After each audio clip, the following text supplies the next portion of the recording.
बिस्मिल्लाहिर्रहमानिर्रहीम अल्लाहुम्मा सल्लि व सल्लिम व बारिक अला सय्यिदिना मोहम्मद व अला आलि मोहम्मद। सबको बल्ला एक बार फिर मुबारक हो।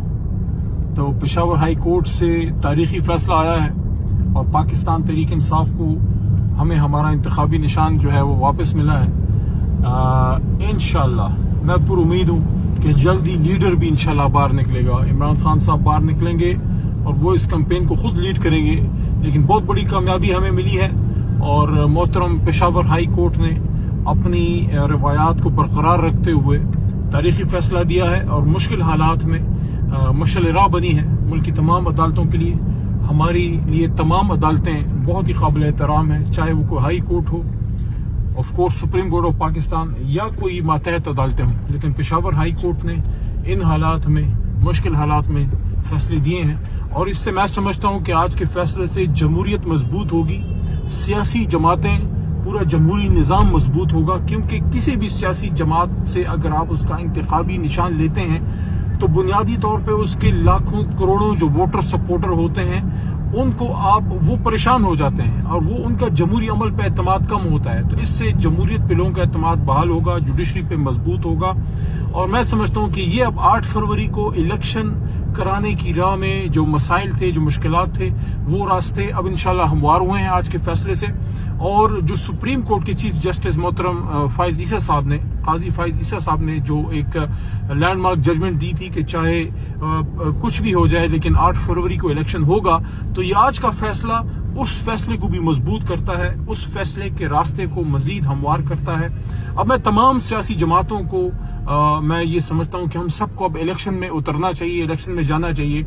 और इलेक्शन कमीशन ऑफ पाकिस्तान बावजूद इख्तिलाफ के, क्योंकि इस केस में हमारा उनसे एक मुकाबला था, एक ऐसी सूरत हाल थी जहां हमसे हमारा इंतखाबी निशान छीना जा रहा था, लेकिन फिर भी हमारा ही एक आईनी इदारा है। मैं समझता हूं कि इलेक्शन कमीशन ऑफ पाकिस्तान को भी अब अपनी भरपूर तवज्जो इलेक्शन 8 फरवरी पे मुनाकिद रखनी चाहिए, मरकूज रखनी चाहिए। और जो आरओज हैं, जो पहले मरहले में हुआ वो तो सो हुआ जो हुआ, जो लोगों के कागजात नामजदगी के साथ हुआ, जो सेकेंडर प्रपोजर के साथ हुआ, जो मुश्किलात का हमें सामना करना पड़ा और जो बड़ी तादाद में हमारे कागजात नामजदगी, मेरे और हमारी बहुत सी लीडरशिप के, खान साहब के, सबके रिजेक्ट हुए। अगर आरओज के लेवल पे इंसाफ से काम लिया जाता तो शायद इतनी बड़ी तादाद में हमें ट्राइब्यूनल्स में भी ना जाना पड़ता। एक्स्ट्रा लोड पड़ा ट्राइब्यूनल्स पे, बुनियादी तौर पे जिनके कानूनी बुनियादों के बगैर जो फैसले हुए, उससे आरओज पे भी लोगों का एतमाद कम हुआ है कि वहां सबको ही, सबके जो उन्हें कागजात नामजदगी रद्द किए हैं, तो उस पे आप लोगों पे भी लोगों का एतमाद कम हुआ है कि आप लोगों ने क्यों सबको इस तरह बेक जुम्बश कलम जो है वो फारिग किया। तो अब एक मौका है आज के फैसले के बाद कि सब लोग जो है अब फोकस करें और मुल्क की भी बेहतरी इसमें है, सबकी बेहतरी इसमें है, इदारों की भी इसमें बेहतरी है कि हम 8 फरवरी के इलेक्शन पे फोकस करें। और आज का जो तारीखी फैसला आया है, इसका फायदा सिर्फ तहरीक इंसाफ को नहीं है। अगर कोई इसको समझे, अगर कोई सियासी शऊर से काम ले, आज के फैसले का फायदा तमाम सियासी जमातों को है।